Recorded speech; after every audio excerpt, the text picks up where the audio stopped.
Lawyers ఇద్దరి వాదన విన్న తర్వాత సరైన లాజికల్ అండ్ సైంటిఫిక్ ఎవిడెన్స్ లేని కారణంగా ఈ కేసులో మిస్టర్ సారీ సార్, చిన్న రిక్వెస్ట్. ఎవరైనా ఈయన మిమ్మల్ని కలవాలని రిక్వెస్ట్ చేస్తున్నారు సార్. రమ్మను. ఆఖరి క్షణాన్న పర్సనల్ రిక్వెస్ట్ కింద ఈ కేసులో ఒక కొత్త సాక్ష్యాన్ని కోర్టులో ప్రవేశపెట్టడానికి నేను అనుమతిస్తున్నా.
మిస్టర్ మనోజ్ సింగ్ రాయ్, చెప్పండి, ఈ కేసులో మీరేం చెప్పదలుచుకున్నారు?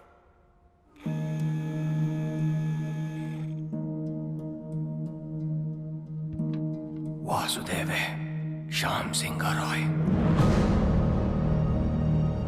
నా తమ్ముడు శ్యామ్ బాబు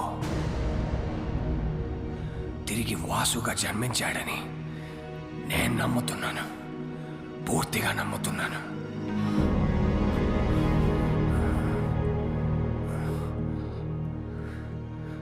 అతనే శ్యామ్ సింగ్ రాయ్.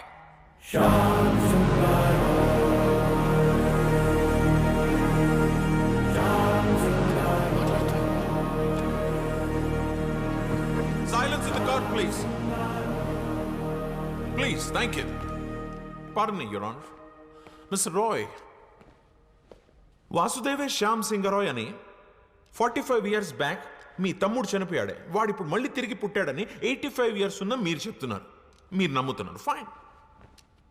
కానీ ఇదే విషయం నేను, జడ్జ్ గారు, కోర్టు, ఈ పబ్లిక్ వీళ్ళందరూ ఎందుకు నమ్మాలి? Can you give me one good reason why? Vasu Shyam Singh Roy stories copy కొట్టలేదనడానికి మీ దగ్గర ఎవిడెన్స్ ఏదైనా ఉందా? శ్యామ్ సింగ్ రాయ్ వాసుదేవ్గా మళ్ళీ తిరిగి పుట్టాడనడానికి మీ దగ్గర సాలిడ్ ప్రూఫ్ ఏదైనా ఉందా? I'm asking you mister Roy, please tell me. The court wants to know. ఉందే, ప్రూఫ్ ఉంది. నాతోనే అంతమవుతుందనుకున్న నిజాన్ని, సింగారాయ్ కుటుంబపు విషపు కోణాన్ని ఒకరు కోర్టులో బయట పెట్టారని తెలిసిన తర్వాత నా కాళ్ళు చేతులు ఆడలేదు.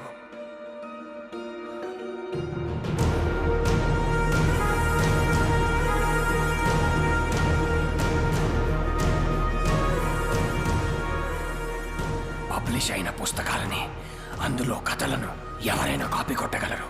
కానీ ఇప్పటి వరకు పబ్లిష్ అవ్వని, నాకు మాత్రమే తెలిసిన ఒక షార్ట్ స్టోరీ, శ్యామ్ సింగ్ రాయ్ ప్రత్యేకంగా నాకు మాత్రమే ఇచ్చిన ఓ చిన్న కథని ఈ వాసుదేవ్ ఎలా షార్ట్ ఫిల్మ్గా తీశాడు. తనకు ఆ కథ ఎవరిచ్చారు? ఒక చిన్న కథ. అసలు కథ ఏంటంటే, తనకి చిన్నప్పటి నుంచి పెయింటింగ్ అంటే ప్యాషన్.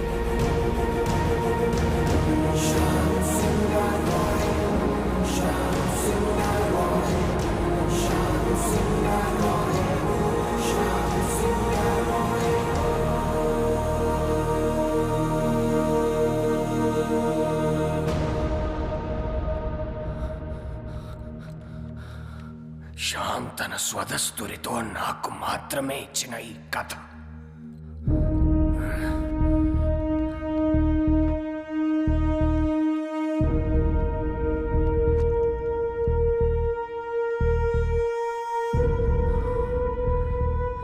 అదే కథను షార్ట్ ఫిల్మ్గా తీశాడు ఈ వాసుదేవ్. ఎలా?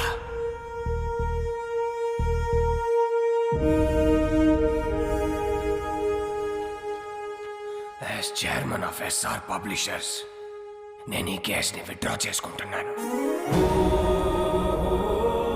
ఎందుకంటే ఈ 3 కథలే కాదు, ఈ కంపెనీకే తను ఓనర్. పిటిషనర్సే ఈ కేసు విత్డ్రా చేసుకున్నందుకు ఈ కేస్ ఇంతటితో క్లోజ్ చేయబడింది.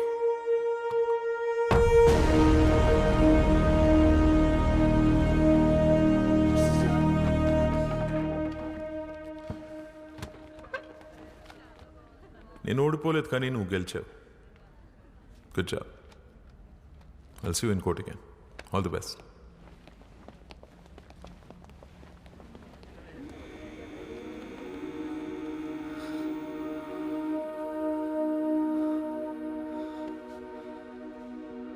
మన్ను,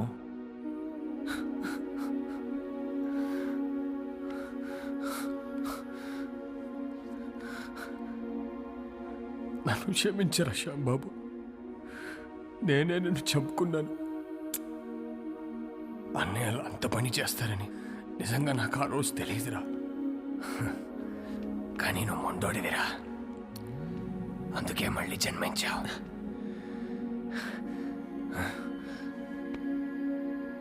నీ కథలే నిన్ను గుర్తుపట్టాయి, నీ కథలే నిన్ను కాపాడుకున్నాయి. ఈ ఆస్తి, ఈ కంపెనీ అంతా నీదేరా, తీసేసుకో. ఏం చేసుకోవాలరా దాంతో? జీవితాంతం తోడుంటానని మాటిచ్చి పెళ్లి చేసుకున్నాను రోజీని. మధ్యలోనే వదిలేసి వెళ్ళిపోయారు. ఆఖరి క్షణం వరకు ఎదురు చూస్తుంటుంది నేను తిరిగి వస్తానని.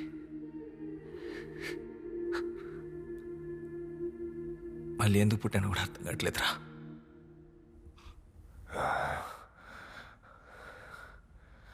రోసి రోసి బ్రతికే ఉందిరా, నీకోసం ఎదురు చూస్తూ ఉంది. అంటే ఇప్పుడు రోజీ బ్రతికే ఉంది. మా మామయ్య వాళ్ళ ఊర్లో దాచుంచాను. అన్నయ్యలు చనిపోయాక మాతో పాటు వచ్చేయమని చెప్పాను, కానీ తను రానంతే.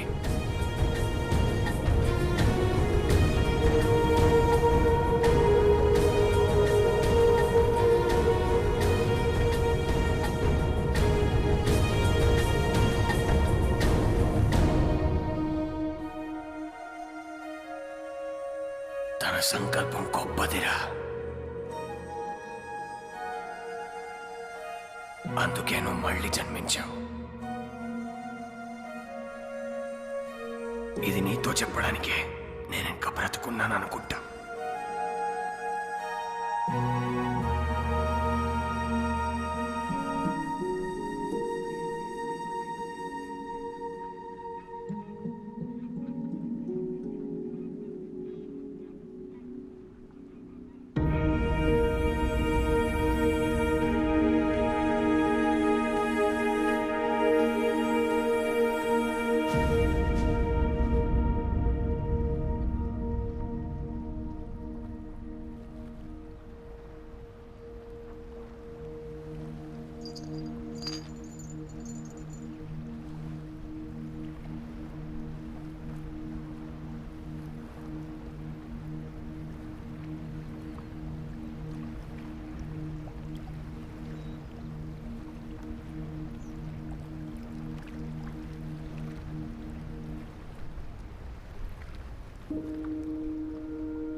దాచిన దాహం ఇప్పుడే వీరికి పరిచయమా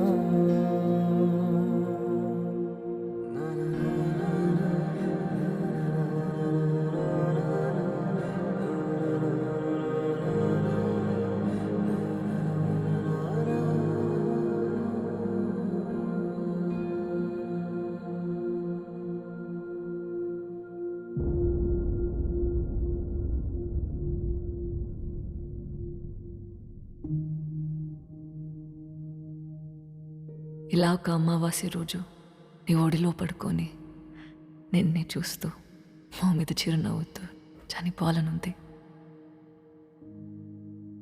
అదే నా ఆఖరి కోరిక.